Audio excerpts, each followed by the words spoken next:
ઉગશે ને તો એને હું પકડીને એને હું ઉગવા નહીં દઉં. હું સૂર્યોદય પહેલા પાછો આવીશ અને કદાચ ન આવું તો તમને ફરીવાર મારું મોઢું પણ નહીં બતાવું.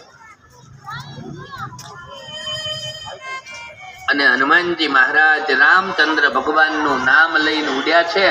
રસ્તામાં રાવણે એક કાળનેમી નામનો અસુર મોકલેલો. આ કાળનેમીએ હનુમાનજીને રોકવા માટે બહુ પ્રયત્ન કર્યા.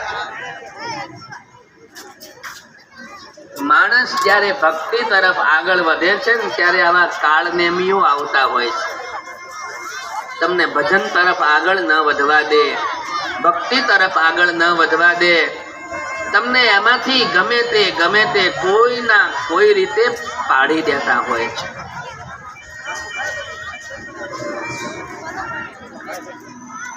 કાળનેમીને પણ હનુમાનજી મહારાજે યમના શરણે મોકલી અને હનુમાનજી મહારાજ ત્યાં ગયા.